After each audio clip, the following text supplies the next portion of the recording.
It's Thursday, April 2nd, 2020. Digital Trends Live is about to start. Here are some of the topics we're covering on today's episode of the show. And it turns out growing from 10 million to 200 million daily users within 3 months for Zoom has come with some unexpected scrutiny over security concerns. The CEO just addressed publicly. Plus, as the world goes remote, esports continues to rise, and we'll be joined by Matt Arden of the NBA 2K 3-for-All Showdown to talk about the tournament and remote broadcasting.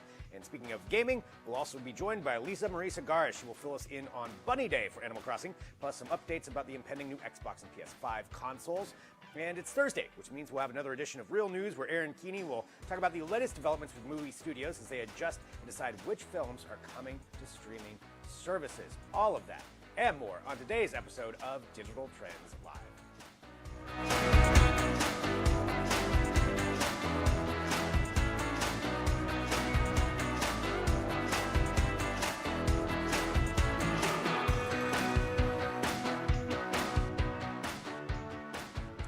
Hello, everyone. This is Digital Trends Live. Thanks for joining us wherever you are. We appreciate it. We broadcast live here every weekday, 9 a.m. Pacific, noon Eastern, bringing you trending tech headlines, news, interviews, discussions, and so much more. All of broadcasting live across a number of different platforms. We're on Periscope, Twitter, Twitch, Facebook, YouTube, LinkedIn, Dailymotion, Apple News, 2 different mobile apps, a smart television app, and at digitaltrends.com/live. So wherever you're finding us, you can join in the conversation we get to have. We'd like to bring you up to date with what's happening in the news to start the show off, and then we'll have some great interviews. I do want to say thanks to everybody who's joining us in the chat. I see you on Facebook. Michael says, who wants to be an astronaut? We'll tell you here in just a minute, Michael. But first off, let's start off with the breaking news today. So this first one has to do with Zoom, something a lot of people are using right now.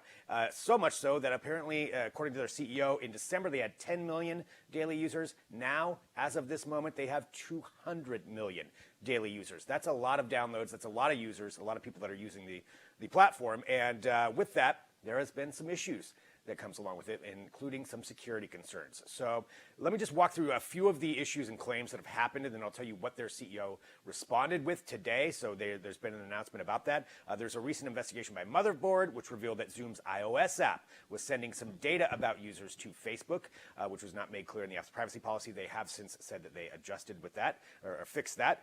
There was also some investigations by The Intercept, which showed that calls were not, in fact, end-to-end encrypted, as the company claimed. So people were inadvertently apparently sharing their location, which device they were using, and advertising identification data. So also another concern. The New York State Attorney General, Letitia James, actually is looking into the company's privacy concerns. They wanted to find out some more things from them about how they're handling it. And in a 48-hour period, reports surfaced that Zoom didn't use, again, the end-to-end encryption. There's more concerns about that. And then, of course, there's the issue with Zoom bombing, which, if you're familiar with that, it sucks.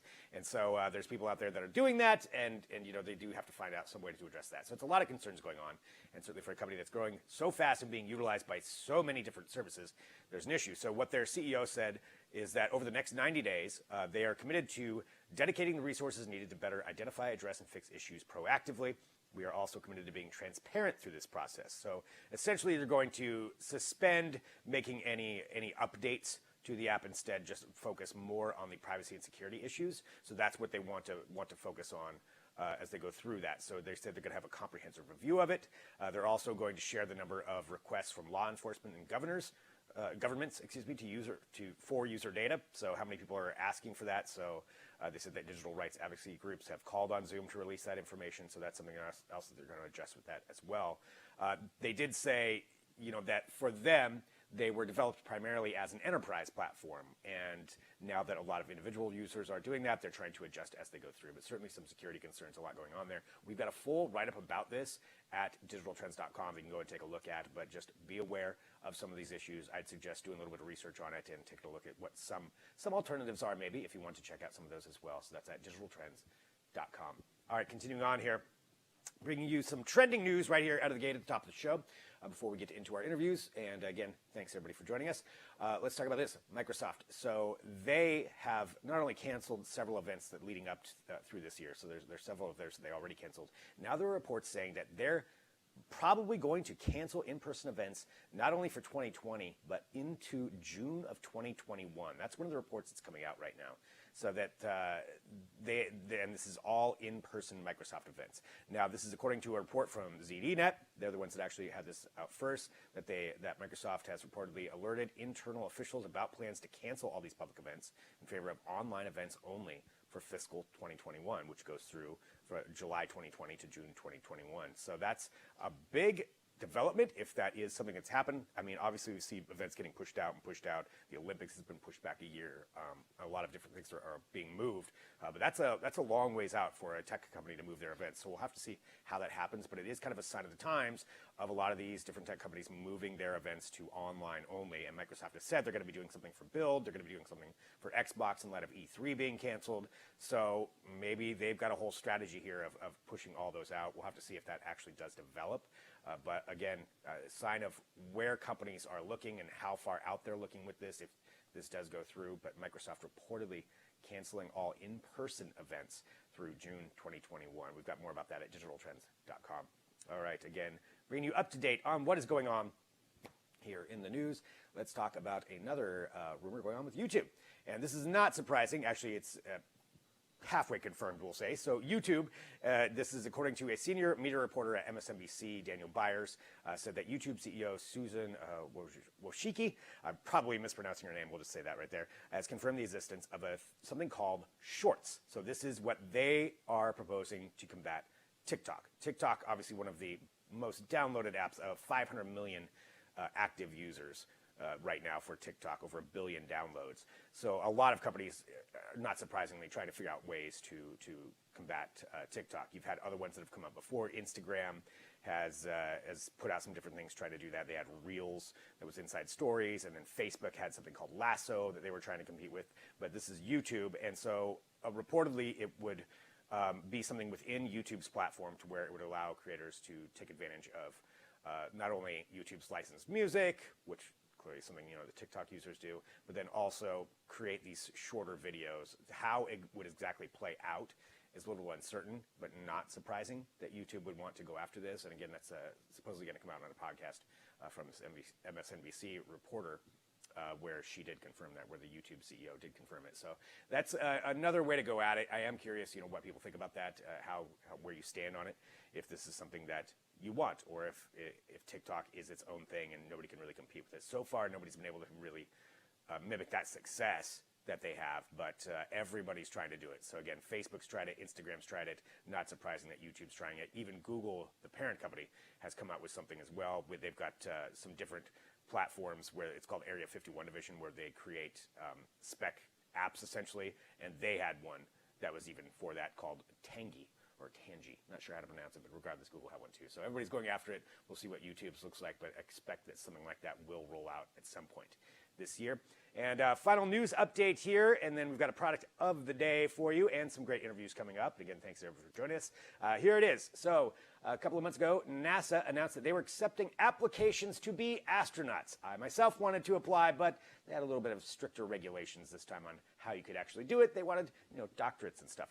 So they did put that out as part of what their regulations were, but they did announce how many people actually applied, and it looks like 12,000 people came forward to put their name in the hat to become an astronaut. Now, they need astronauts for these missions that they're planning going forward. There's not only more missions to the International Space Station, but also the Artemis mission, which the eventual goal is to put more people on the moon. 2024 was the original goal, to get somebody back onto the moon. This was the moon, but then from there, build out moon bases. You have Mars going on. They need a lot of astronauts. So they did put that out, and then we'll see where it goes from there. But they did announce, 12,000 people applied, and then the ones that are selected, that do make it through the very rigorous process, they'll go through the training, and then you'll end up getting there. Just of note, right now, apparently NASA has about 48 astronauts that are fully trained, ready for space missions as of right this moment. So it's not a lot of people that are going to make it through that process, but as they expand and they do more missions, going forward in the coming years and decades, definitely a lot more will need to apply. But it's an interesting fact, and you can take a look at that at digitaltrends.com. Hey, I'm going to let you in on a little secret. It's now time for the product of the day. There it is. Hello, this is our product of the day. Hey, we're live here from my living room, but this is something that we want to make sure that everybody knows about. So this is our product of the day. We always like to find something and make sure that you're aware of a really great deal that's going on. And this is the new iPad that came out at the end of 2019. This is the 10.2-inch iPad. A lot of really good features that come along with it. The screen, obviously bigger than what the previous one was. If you're looking for an upgrade, this is a great way to go about it. But on top of that, there's some other nice things that come along with this. So the battery life, we actually tested this out, and using it for 3 to 4 hours a day, it lasted about 3 days. So you can get a fairly decent battery life out of it, depending on what your use case is with it. But on top of that, it's also got some other features that are pretty nice. So we gave it 4.5 stars out of 5, which is a very high rating. We're pretty strict on that kind of stuff, so this is something that really got a great rating. It's got a great LCD panel, some of the features on it. Because of the bump in screen size, the pixel density is about 264 pixels per inch, but it looks sharp. The screen's colorful. It uses 100% recycled aluminum enclosure, so that's a pretty cool feature there too for the environment.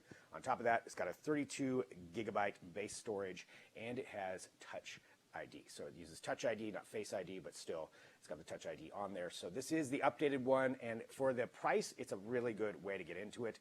It depends on where you're finding it right now, but we have the direct link right there that you can check on that. Click on that link for the iPad discount. You'll see it right below where I'm talking right now, but a good deal there. So again, this is the iPad. This is the 10.2-inch model. Came out late 2019, 32 gigabytes of space. Wi-Fi only, but definitely a good pickup. So that is our product of the day. All right, we're going to continue on broadcasting here. Welcome, everybody, to a corner of my living room. Again, thank you. We're all working from home, and as we work remote, everybody's adapting to that, and that includes esports, which we're just having some really big in-person tournaments, but now going back the other way. Coming up next, we're going to talk about the NBA 2KL 3-for-all showdown, which is going to be happening. It's a really interesting thing. So we've got Matt Arden who's going to be joining us to talk about that, and we've got so much more coming up. So please stick around. We'll be back here in a minute with more Digital Trends Live.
to Digital Trends Live. Thanks for joining us wherever you are. We appreciate it. We broadcast live every weekday, 9 a.m. Pacific, noon Eastern. So hit that subscribe button on whatever platform you're watching on. That we get the notifications when we do go live. But you can also join in the great conversations that we get to have. And certainly the rise of esports is nothing new, but it is at a really important time right now where a lot of people are turning to it for entertainment. But there are also challenges with a broadcast of esports, even with everybody else working from home. So let's talk about some of those right now and the excitement of it. Joining us, we've got Matt Arden, who is from NBA 2K, the league head of content and media. Thank you so much for joining us. Number one, appreciate it. I'm assuming that you're at home too, going through some of the different challenges of working from home. But thanks for being here. And I want to give everybody just kind of a context to start off with too. If you can just walk through what the NBA 2KL 3-for-All Showdown is in case they don't know. Yeah, for sure. First of all, thanks for having me on. And yes, I am in the lovely confines of a bedroom here, in my new office. But the 3-for-All Showdown is an online 3-on-3 tournament featuring our 2K League players, as well as a mix of WNBA, G League, some NFL, XFL, fan-organized teams, top female 2K players, influencers, and we're broadcasting every night at 8 p.m. on our Twitch and YouTube channels. Just a fun way to stay engaged with our game, with our fans in these unprecedented times. Yeah, I was just actually watching some of it this morning before the broadcast. It's a lot of fun watching it, and an interesting format with such a mix of people that are involved in it too, which always makes it interesting. And talking about the production and just what this is like compared to what it was, I'm always curious behind the scenes. Like we're doing our production, based out of my living room, and then we've got everybody else in their houses. How does this work for you? What was the production like before, and what are you doing to adapt to it now? So the production before was we built an arena in Hell's Kitchen. Prior to that was Long Island City, and we played on a closed circuit with a production facility built in, and everything was in one location. Then obviously we got the order to isolate, and we had to rethink our production possibilities, particularly relative to this tournament. This tournament was invented right sort of in the same moment that we all sort of stopped working from the central office in New York City. And so we had about a week to figure out how we could develop a remote production from essentially 9 living rooms in 5 states over, home Wi-Fi. Yeah, and let me just say, for anybody at home who doesn't understand how challenging that is extremely challenging to figure that out. Coordinating all of that and Wi-Fi being, whatever kind of system somebody has set up, that's extremely challenging. And obviously it's been working because I was, like I said, I was just watching it here earlier. Looking at this kind of tournament, and with esports right now and where the landscape is, obviously, your facility was shut down, but there's no live athletics anymore. And with esports, do you feel like there's an opportunity right now to kind of take advantage of that and maybe talk about what that can bring to people who are out there looking for entertainment? Yeah, I think, that's one of the biggest reasons why we wanted to do this 3v3 tournament while we figured out sort of league structure and what we were going to do with the regular season was to get up and running. I think just me personally felt some sort of responsibility to get some entertainment out there and to keep, live sports and the NBA and what we do, available to people. And so, we work with this company called Live CGI who, it's basically a layer cake of compositors, if you think like TV switchers with graphics engines and streaming technology. And, basically gameplay is happening on individual streams from Xbox and PS4 across Twitch, YouTube, Mixer. And we're basically picking up those game streams, which is sort of our first, where our first compositor comes in. And we're pulling in all of those game streams via our lead sort of internal streamer, which is actually our host, Scott Cole, who's the voice of the 2K League. He's bringing all those in at his home in South Carolina, and then combining those streams and selecting the best matchups from all those streams in sort of like a league pass model where we're bouncing around the tournament, because it's a massive tournament. In the first 2 days of the tournament in particular, yesterday and the day prior, there were 30 some odd games going on at any given time. And so he's also pulling in our co-host feed, which has been Dirk the Caster in Illinois or Jeff Eisenman in New Jersey, who are 2 regular players in our broadcast, and they're linked via Discord so they can hear each other along with our producer feed. And then he basically spits that feed out. We're all sitting, the producers and the EPs are all sitting in a Zoom room, sort of producing in real time together as EPs. and then our producers wearing 2 headsets, one to the Zoom room where we're all producing, and then one to talent and on Discord. Um, and that's ensuring that our broadcast is in sync. If we keep it housed in that sort of contained unit, then we take that feed and we ship it to our producer, which is our second compositor, and he's sitting in Hoboken, New Jersey. He's grabbing the feed, putting it into the live CGI engine, which is run on it's the Unreal Engine, which is the same engine as Fortnite, and putting it into our virtual studio, which is the live CGI engine. And then that we're splitting out and putting to YouTube and Twitch from there. And again, all over untrustworthy home Wi-Fi. Right. Wow. That's incredible. And you had a week to come up with this kind of plan. That's 5 days. Yeah. Yeah, that is a challenge. Well, looking at it, from that and talking about producing shows this way, and clearly things change so quick right now too with entertainment. It's hard to say with entertainment, just in life right now, everything's changing really quick. But looking at this model, do you see something here that you've built with this just over this amount of time that could be applied going forward for broadcasts down the line? Yeah, I think the success and the learnings have been exponential in equal rate. And so I think we've really discovered that as we continue to grow, as 5G becomes ubiquitous, as teams and leagues begin to get bigger, as we look at markets outside North America, we're learning now that the opportunity for remote play is possible. And certainly if we can find a way to patch into fiber and, get sort of a more concrete central hub as a core, remote gameplay is really, right here now, a little bit, faster and under the gun than we had anticipated learning. But yeah, the learnings have been amazing. And I think I'm just so proud of my team. I mean, everybody from the NBA 2K League side to live CGI to our casters. I mean, it has been, there's only about 11 of us that are actively troubleshooting this broadcast solve. And again, we're all in 5 different states. And so I can't speak enough about the team that's been able to pull this off with us. Yeah, 5 states, 11 people, and then 30 different games being played, and broadcasters who are trying to communicate to each other from across multiple states as well. Yeah, that's a very challenging process. Looking at it for fans, who are excited about this tournament, can we talk just a little bit more about that, like what to expect? I know that you're kicking off, you're broadcasting every night at 8 p.m., but what's it going to be going forward? So we've seen some interesting games. The 2K League obviously has a little bit of pressure on our back because we're the best in the world, and this is on a different platform. So this isn't a version of the game called Park, which is a 3-on-3. The spacing is very different. The style of play is very different. But we saw a lot of 2K Leagues teams advance in the last 2 days. So we were obviously happy about that. But there's been some really great teams emerging too. There's some of the best women gamers in 2K. Their team, 2 of those teams have been incredibly powerful.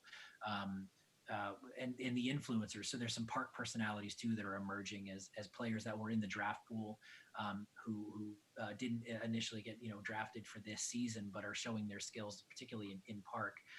So I think what we're doing is we're really seeing a whittling down of very talented teams who have incredible 2K skill, incredible stick handling skills, and really understand how to play in Park, which again is very different than our 5-on-5 league build. So the competition's been incredibly exciting. And the fun part is we've been able to tap into a lot of these streams. So we're getting a lot of live reactions. We're tapping into live streams and hearing them react in real time to both wins and losses. One of our well-known players, Bear to Beast, was not only in Twitch chat while playing in a game and winning, but then took it to Twitter. So the level of trash talk that the 2K League is known for in a very fun, exciting way has been a ton of fun to watch. And I just think this level of excitement's been great to see, especially in a time when people really need some entertainment. Yeah, 100%. And you're right, the trash talk is one of the most fun aspects of it. I love hearing that when it's going on. But also this idea that, that fans can get involved and somebody could, in theory, make it through this and be participating in this and playing against some of the best players in the world. It's just a really exciting broadcast and thing that you've created here. And, clearly the tournament's going to be going on, but looking forward through the rest of this year, do you anticipate more of these online style tournaments or more things that you're planning for going forward, or what can people look forward to, I guess, beyond that? I think that as it relates to sort of how we're going to move forward with the season, that's really a question for our managing director, Brendan Donahue. My job is really to make sure that we can get a signal and a broadcast out once we have answers to that. But I think what we're learning is that remote gameplay is absolutely a possibility. And I think it's really sort of opened the door to allowing us to look at even how we move beyond this crisis. Again, the learnings and the amount of technology that's been able to be pulled together from remote locations so quickly has really allowed us to think about these things. And we had begun experimenting with our APAC tournament in South Korea earlier in January. Live CGI helped us produce that as well, along with OS Studios here in New York. We didn't want to travel the entire unit to South Korea for a 2-day tournament. And so we used Live CGI to build the virtual tournament, or excuse me, the virtual studio, where we piped the feed from South Korea, where gameplay was happening, to New York through the Live CGI engine to create the virtual studio. So I think as we continue to play with these technologies, we'll continue to see, and push boundaries and see where we can take not only our game, but just esports in general. Well, it's definitely exciting, and congratulations on all that success with it. Matt, I want to say thank you very much for joining us here on Digital Trends Live to talk about it, and looking forward to checking out the tournament and just seeing how you're putting this all together. Really appreciate it. Thanks for being here today. Thank you so much for having me, and everybody stay healthy and safe, and watch some esports. Sounds great. Same to you. All right, so there we go. That was Matt Arden from NBA 2K talking about how they're putting together their tournaments. Really fascinating to be able to put that together in such a short amount of time. I know we need to get to a break because we've got more to talk about. We've got Lisa Marie Sagaro, who's going to join us to talk about some more gaming, some updates on Animal Crossing, some updates on Modern Warfare, and maybe even some console updates. So that's all coming up next. So stick around back here in a minute with more Digital Trends Live.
Hello, welcome back to Digital Trends Live. Thanks for joining us. I'm Greg Nibbler. Appreciate everybody who's tuning in. Whatever platform you're on, hit that subscribe button. I know I say it a lot, but I mean it. Just hit the subscribe button. That way you get notifications when we do go live, and you can share in the comments everything we get to talk about. But let's bring you up to date on some more gaming news right now. To do so, we have Lisa Marie Sagaro is going to join us. I know I've heard a little bit about Animal Crossing, but I understand that there's a specific time that we're going into with this.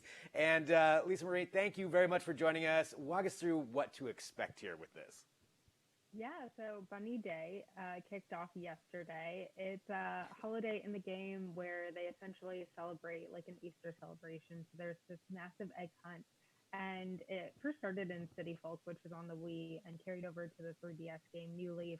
But now for the latest one, New Horizons, it's much longer. So it used to be just one day, hence the name Bunny Day. But now, like I said, it kicked off yesterday, so it goes through from the 1st through the 12th. So it's much longer. And to go with, the entire theme of New Horizons, there's a lot of crafting. So you're not just collecting eggs to get a prize. Now you're collecting eggs and you have to find recipes to craft, and you have to use those eggs to craft them yourself. And once you get all of them, you get a special prize. So it's a little different, but it really works with, new gameplay that we're seeing in New Horizons. The only thing though, fans are a little mixed on it.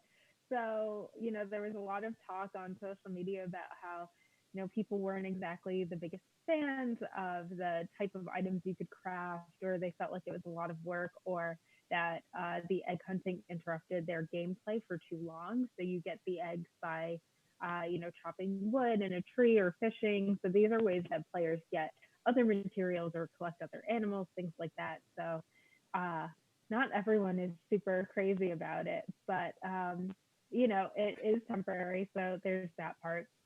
And it does fit with, Animal Crossing and its entire gameplay. They always do seasons and events around different holidays. They typically make it less holiday specific. So they have, Toy Day instead of Christmas. So this is very fitting with that.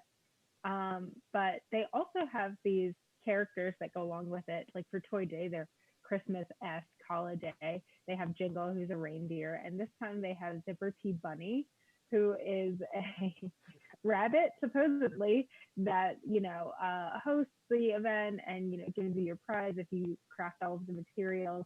And there's a really funny backstory to him. There have always been conspiracies around him. So his name is Zipper T Bunny, and he clearly has a zipper on the back of his outfit. And people have long suspected that he's actually not a bunny at all. He's just in a bunny costume, specifically because if you bring it up, he says, "This is not a costume. Don't go snooping around about it."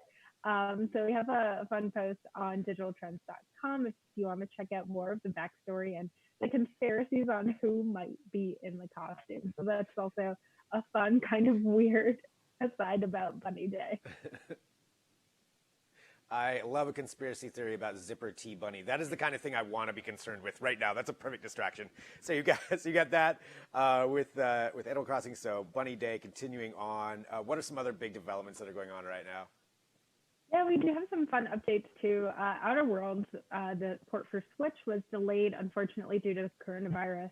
So the development studio is in China, and obviously they had a lot of shelter-in-place orders, which prevented them from going into the office. And we finally got an update from Nintendo that it is confirmed for June 5th. So we now have a date on the books, which is very exciting and a great development, and also shows, things progressing. Similarly, not so much progressing in a new way, but being on track. Xbox is saying that it's feeling really good about where it's at. They're saying that they don't expect any delays due to coronavirus, which is really important. I know a lot of people were wondering or really positively speculating that would happen. But, Phil Spencer said he doesn't see that happening right now. No delays are expected. He also said that he feels good about the specs and the price point. So that also tells us that even though they're really bulking up in terms of the, specs and hardware and ray tracing and all of these things, that they're probably going to still put it at a consumer-friendly price point. Obviously, we don't know that exact figure right now, but if he's feeling positive, I think we should feel positive. And similarly, on Sony's side, they said they don't expect any delays for the PS5 right now either. They've been more quiet about other details like the price point, but I think that is definitely a good sign, and people have obviously been gaming more than ever while they're stuck at home. And I think that people will be really excited about this news. I think that's interesting, bringing up the PS5 just really quick, saying that, they don't anticipate delays, but yet they still haven't revealed a ton about the console itself, which is, or at least even an image of it. Like, just show us a picture of it. That's what I really want to see. But going back to the PS4, and also you mentioned some conspiracies with Zipper T Bunny. I know there's some controversies with Modern Warfare 2 that are going on right now. So what is happening with that? Yeah, so Modern Warfare 2 is getting a remaster, but only for PS4, not any others. And it'll only be $20, which is exciting. So if you want to pick up, an older game that maybe you never got around to or you used to really like and you want to play it again, that's great to pick up right now. But speaking of controversy, it does have the No Russian mission, which caused a lot of controversy when it first came out. Essentially, you take part as the CIA operative in a terrorist attack, and there's a mass shooting, and it's supposed to drive the storyline forward in terms of like why the Russians get involved with the U.S., but it's very graphic, and the fact that it's not just a cutscene or a plot point and that you are actively playing and, part of the terrorist plot has always caused a lot of controversy. It was skippable, and apparently it still is. This is because it's supposed to be very, jarring. A lot of people said that it made it uncomfortable, and it's been something that has had a lasting legacy in the gaming industry for how to tell stories and what is okay and what pushes the line. So that's the controversial part. Another slightly controversial part is that it won't have multiplayer. It's going to be campaign only, and that makes a lot of sense just because the current Modern Warfare game is out, and they have their Warzone Battle Royale mode. So they probably don't want people split between 3 different games. You can already do multiplayer on a lot of their older games anyway. And some people will always go toward, their favorites if they really like, Black Ops 4 or something. So it's probably smart for them to not offer too many multiplayer options. But that's about it. You've got No Russian in there if you want to check it out and you want to see what the controversy is about. You can also skip it if you don't want to. And like I said, it's $20, so not a bad price point while people are playing games. Yeah, for $20, I mean, it's hard not to pick up right now, just even if you're just playing it a little bit. So that's Modern Warfare 2, and we've got some stuff at digitaltrends.com about that. And we did bring up the PS5 just to talk about Xbox. I know that they're supposed to be having their own event since E3 is canceled, but do we have any more news on their side of things? Not really. I mean, Phil Spencer spoke out, so he's feeling really positive, which is a great sign. I think that's the best that we can hope for. I think that a lot of these companies, Sony aside, since they weren't going to E3, are kind of scrambling for what to do now. And Xbox was really excited about E3. They said that they had a really, really big, event plan. So it's no surprise that they're going to be doing something else. They clearly put a lot of work into that, and they definitely don't want it to go to waste.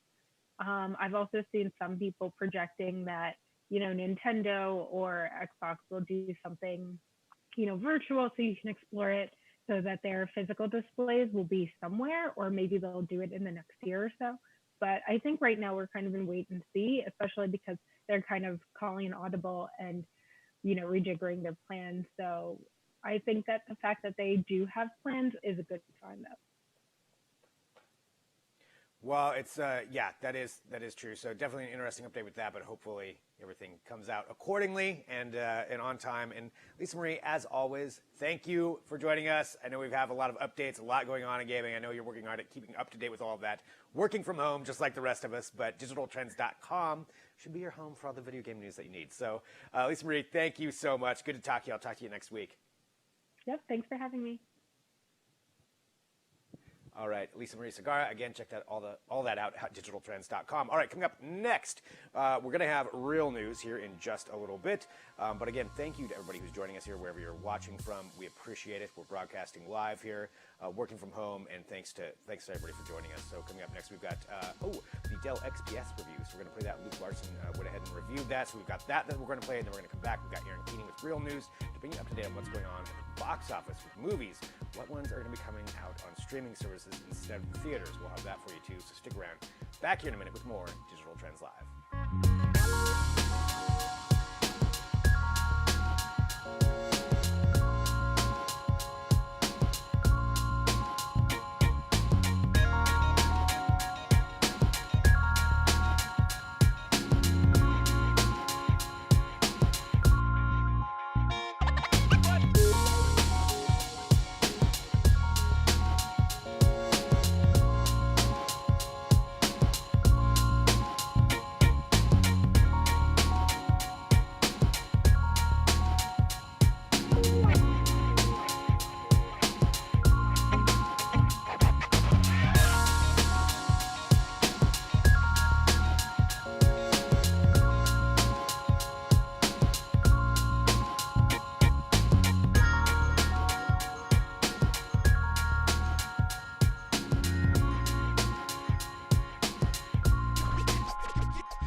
The Dell XPS 13 has been the most influential laptop design of the past few years, kicking off this craze for thinner and thinner bezels on our laptop displays. So what happens when Dell brings something entirely new, a fresh design for the XPS 13? Well, it's right here, and it's one of the most exciting laptops of 2020 so far. Now there are a lot of small tweaks Dell brought to the design this year, and we'll get to those. But let's start with the big stuff, the screen. This is a brand new 13.4 inch screen that's in the 16:10 aspect ratio. That means it's a little bit taller and a little bit squarer of a screen. It also means it has kind of a strange screen resolution of 1920 by 1200, but if you're used to MacBooks, this kind of shape should be familiar. For me, it's the right balance of size and portability. Yes, you still get those black bars for videos, but the trade-offs in workflow and productivity are a big win for me.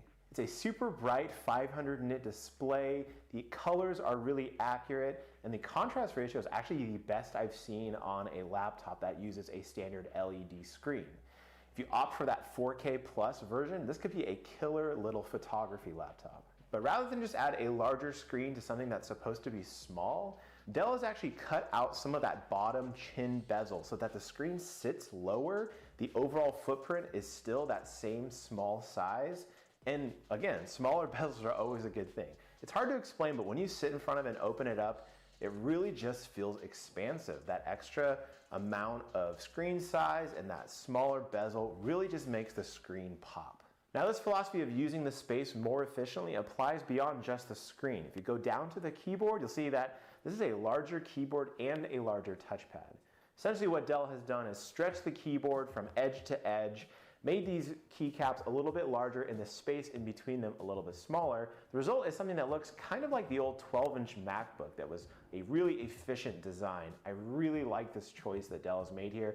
And fortunately, the keyboard itself, the typing experience, is also really great. Rather than going for the butterfly style mechanism of the XPS 13 2-in-1 or all the old MacBooks, they stuck with the standard 1mm of travel in these key presses, and it's a really, really satisfying keyboard typing experience. It might be my favorite keyboard on a laptop right now.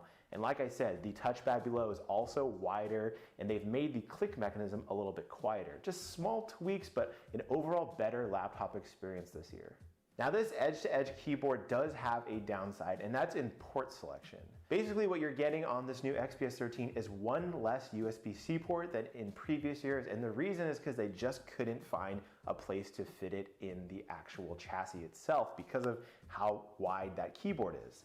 What you do get though is a Thunderbolt 3 port on the left side and a Thunderbolt 3 port on the right side. I like that they split these up. That's really nice in terms of convenience.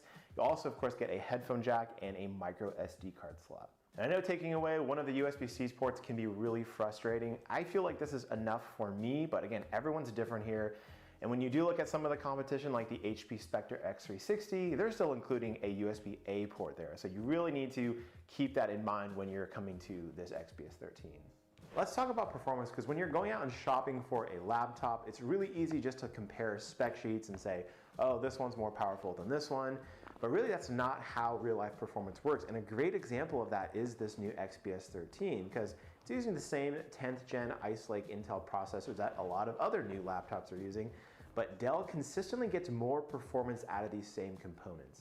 The one I've got here is a quad-core Core i7 processor with 16 gigabytes of RAM, so that's kind of at the top end, but of course you can configure it all the way down to a dual-core Core i3. I would be wary of that processor, which starts at $1,000 for that configuration.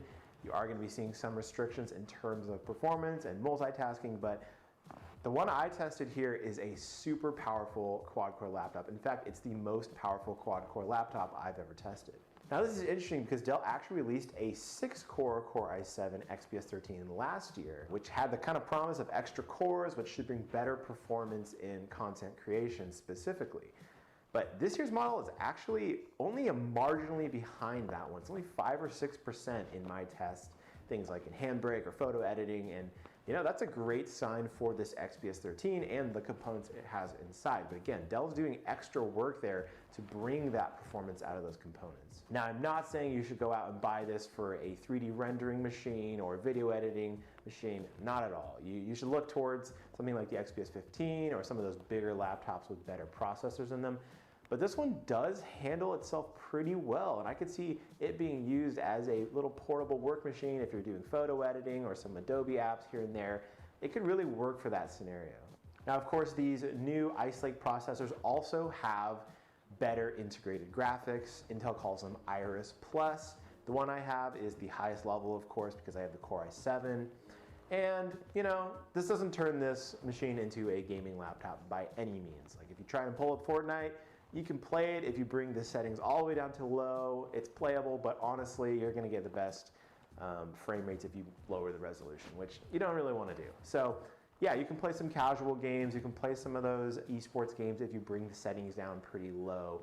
And this can be a nice side thing you can do with this laptop, but again, not a gaming laptop at all. And finally, of course, the XPS 13 gets great battery life. It's a little bit behind the HP Spectre X360, which is kind of the leader in this field in terms of battery life right now, but you're still going to get beyond a full day of work on a single charge on this. And of course, as I said, there's a bunch of small tweaks Dell has made to the design that I really appreciate as someone who's used XPS for years now. For example, it's finally easy to open. It's just a one-finger open of the lid, and I really appreciate that since a lot of laptops have that right now. And then there's even the IR camera that they put into the top bezel, so you can do Windows Hello and stuff like that. Really appreciate those small tweaks, Dell listening to the criticism it's gotten over the years and actually fixing those little problems. So yeah, this new Dell XPS 13 is better than ever, and that's impressive given the number of changes that Dell has made to the design this year, whether it's the bigger screen, the new keyboard, the fact that they're using more aluminum in the chassis than ever before. All those changes are ones that are better, and they actually add to the kind of quality of life experience of using this laptop on a daily basis. It's hard to believe, but Dell's done it again and made the best laptop you can buy in 2020.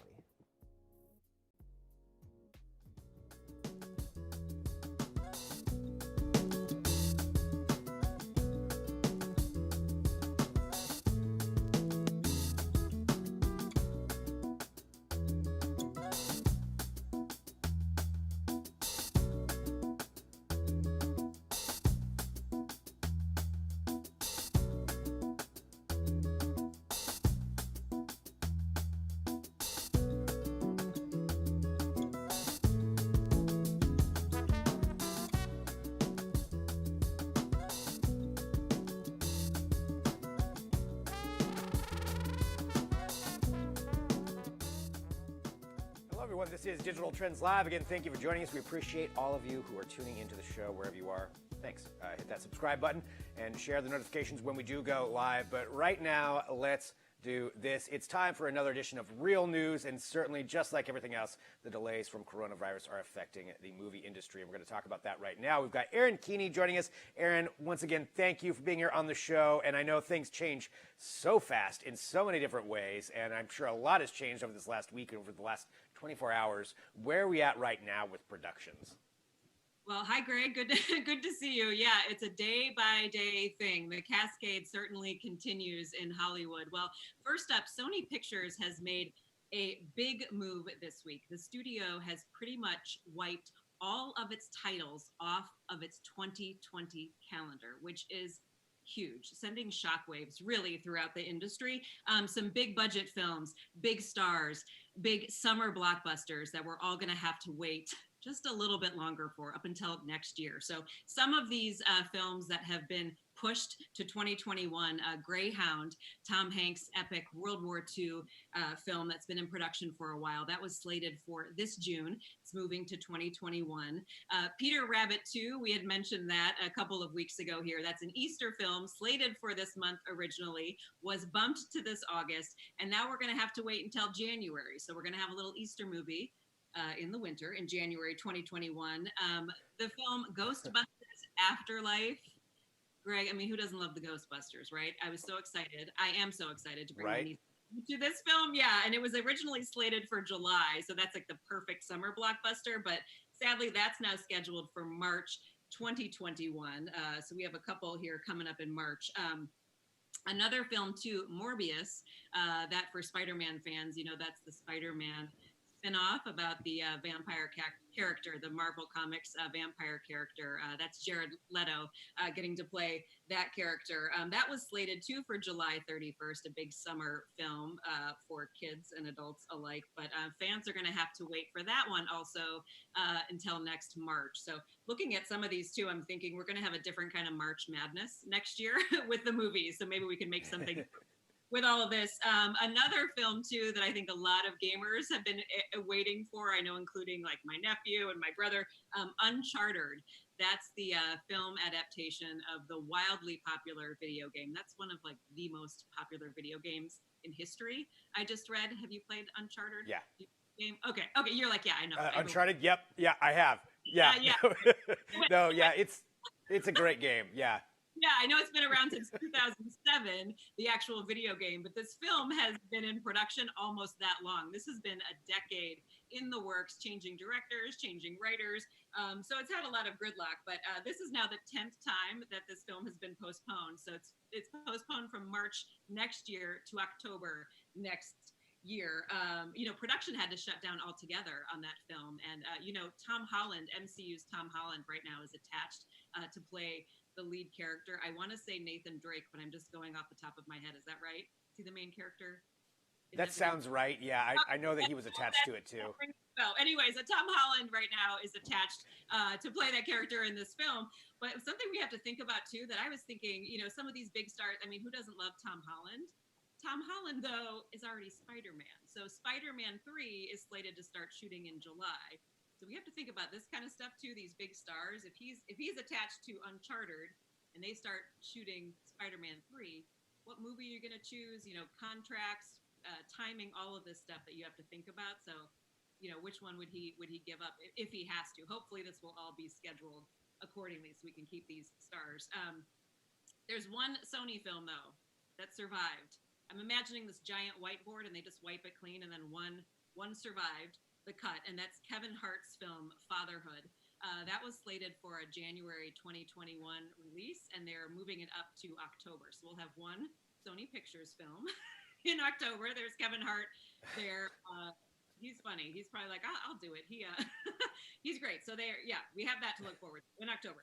And then finally, from some other studios, Disney's X-Men spinoff, New Mutants. That one has been postponed now. I think this is the 4th time. That was originally going to come out in 2018 for fans. It was moved from this month to now, who knows when. And then finally, Universal Pictures, Minions, The Rise of Gru. That one was taken off its 4th of July movie release weekend. That's always a big weekend for movies as well. That one, we don't have a new date, so we're going to have to wait for that as well. Now, I am a fan of Minions. I don't know about you, but I like this movie. The Minions movies, I'll be honest, I haven't seen, so I'm behind the times on that one. But when it comes to the Marvel side of things, I'm a huge fan of the Marvel Universe. Yes. And those delays just drive me crazy because every single movie is tied to the other one, so they kind of have to go in sequential order to make it all make sense. So that just spells a lot of things. Now, with all these ones being delayed, is there any chance that these ones could be moving to streaming services, or are there any developments right now with movies that are going to that route? Well, there are some new films right now going to streaming. As far as the Marvel universe, just like you said, that is so complex because they need some of the stories to preclude another story. So that is just a whole mess of things that I think we're going to be seeing the effects of that for years in the Marvel Cinematic Universe. That's going to go on for years, with all the backlog of the films. But there are some new films right now coming to streaming. So if you've finished your binging of last week's films, Sonic the Hedgehog, that was a big blockbuster this year. That came out in February. That's Jim Carrey's latest film. This film, I have to say, they got the timing just right. They were the second highest grossing film of the year since it released Valentine's Day weekend. And that's now available for streaming. Something a little bit different, an independent film, Sundance winner, Never, Rarely, Sometimes, Always. That had about 2 weeks in the theaters, and that's going to be available for home viewing tomorrow. And now this next film, I'm going to call this a palate cleanser for all of us who've been binge watching Tiger King. I know, Greg, you're one of those people as well. I feel like I need to kind of cleanse my system after a great show, but I need something a little bit different. Portrait of a Lady on Fire. This is a beautiful film. It's highly acclaimed. It's a French film. It won Best Screenplay at the Cannes Film Festival last year. And this is a true escape. It takes place in the 18th century. It's a romance story. It takes place in France. Very, very beautiful. And it's gotten so much acclaim. It's gotten a lot of buzz, just like Parasite. It came out around the same time as Parasite. And it's slated as one of the most popular films coming out of France since Amélie in 2001, if you remember that film. So I highly recommend this one, just as a true escape of everything that's going on in the world right now. And finally, Guy Ritchie's film The Gentleman with Matthew McConaughey. We profiled that on Real News. That's available for purchase. And the film Just Mercy, which I love. This is the based on the real life death row advocate Brian Stevenson, one of my true life heroes. So Just Mercy is available for rental as well. I highly recommend that film. That's good. Sounds like some good distractions and entertainment to engage in there, especially since we all need that right now. And we're talking about here just in the U.S. alone, just with theaters being closed. What about globally? How are things looking for Hollywood productions? What's happening on that scale of things? Yeah, well, Hollywood studios are relying more and more on international markets for their profits, especially over the last decade or so.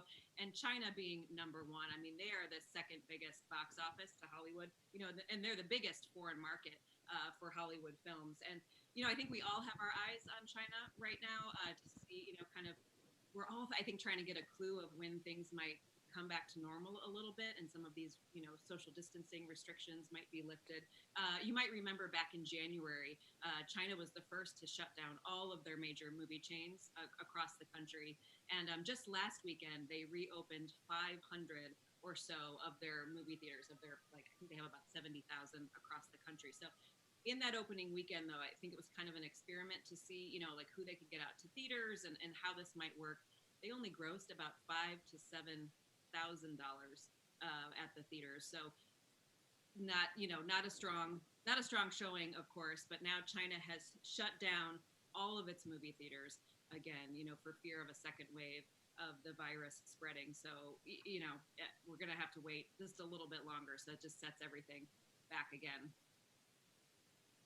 Wow. Yeah, I didn't realize they'd actually shut them down again. So that's another blow there. Well, looking at it from the major productions, the Marvels and all of that stuff that's going on, the Sonys.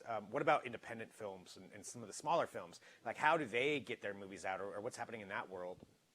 Yeah, well, I have such a soft spot for independent films. I have been in that world of just the low budgets, and all of you think of all the blood, sweat, and tears it takes to get these indie films and these passion projects to the screen. So they're going to be the hardest hit. They always are the hardest hit. They're the underdogs, and especially with all of these film festivals, canceled this year from South by Southwest. Cannes, Tribeca, all of these things, it makes it especially difficult for any of these to be showcased and bought by studios. But, a couple of ways that you can support some of these independent films. I mentioned last week the people behind the Tribeca Film Festival, which would have been this month in New York. They launched a 30-day series starting this week called A Short Film a Day, takes the anxiety away. So you can certainly watch that on tribecafilm.com. And also South by Southwest. That's that huge festival in Texas that we know about. It's tech, it's film, it's music. They went ahead and announced their winners anyway last week, even though the festival itself was canceled. And you can see the winners from that festival along with 70 other short films in the Support the Shorts series that's streaming now on South by Southwest. So you can find 2 of those and support the Shorts. I will definitely support the shorts. I'll definitely check that out. That's really cool. I saw the winners. Yeah, I love it. So support the Shorts. Check that out, that series. And then, just in general, you are our expert here. What are you watching right now? I'm done with Tiger King, so I'm moving on from that. I'm getting rid of that. I'm on Ozark now. But what else should we be checking out? I'm going to start Ozark as well. So I had mentioned, I think a couple of weeks ago, that something that I started years ago was I went through the list of the American Film Institute has the list of their top 100 movies. So through the years, I've gotten through about 86 or 87 of them. I have a list. Like I have a hard copy list that I started back in like 2001, crossing those off. So I'm on the American Film Institute list. That's my goal. Some of the classics on there. But I think this is so cool because I thought, oh my gosh, I miss having people to talk to about these films, you know, or like go to the theaters or go have these experiences. I think a lot of people are missing that. So I want to recommend to some other people that Steven Spielberg just launched this really cool thing with the American Film Institute. It's the, what is the name of this here? It's on, okay, this is like getting movie lovers. Here, there he is. There's Steven Spielberg. He wanted to bring this collective movie experience to people at home. So on AFI.com, they're doing a special thing where, guests introduce the movie of the day. So they pick a movie of the day, a guest introduces it, and the site includes discussion points, some fun facts, and archive footage around the film. So you can check that out on AFI Movie Club. So if you go to AFI.com and go to Movie Club, you can see what movies they showcase. So far, they just started this. So far, they've showcased Wizard of Oz. I've seen that one a million times. Moulin Rouge, and then we're going to wait and see what they showcase today. So that's a really fun one though for movie lovers. So that's what I'm going to be diving into. I love that. Yeah, I will definitely check that out just to have that, like you said, that experience. You know, getting to understand a little bit more and just missing the theater experience, talking to people. That's really cool. Well, Erin, I want to say thank you so much, as always, for filling us all in on everything that's going on. Like we said at the top of this, you know, it changes day by day. So I'm sure by next week it's going to be a whole different landscape that we'll be discussing. But, you know, that's what we have to do. Yeah, well, I'll see you next week. So Well, I'm glad we're done with Tiger King. It's time to move on. We've all had it. We enjoyed it. It's time to move on. Everybody. All right, Erin, thank you so much. I'll talk to you next week. Okay, thanks, Greg. All right, so there we go, Erin, for Real News. And thank you to everybody for joining us. And we do appreciate everybody who's tuning in. So again, we broadcast live here every weekday, 9 a.m. Pacific, noon Eastern. And thank you for being a part of this show. It's a lot of fun, and we like to make sure that we're bringing you entertainment and information and interviews and interesting discussions that we need to have here as part of the show. You know, like we talked about with NBA 2K, with Matt, you know, their production is taking a lot of different pieces and trying to put it together, and that's what we're doing as well. And so a big thank you to our Digital Trends Live team for working so hard to make sure that this goes out here from, you know, my corner of my living room out to all of you every single day. So again, thanks for joining us. Hit that subscribe button. Coming up tomorrow, we've got a whole other show. I believe we have Mr. Caleb Dennison who's going to be joining us. We've got Ken Young from Flipboard who's going to be on for another edition of Tech Briefs, and of course everything else that we're going to be talking about. We'll keep you up to date with all of it right here, 9 a.m. Pacific, noon Eastern. So hit that subscribe button. And I'm Greg Nibbler for Digital Trends Live. I'll see you right back here tomorrow.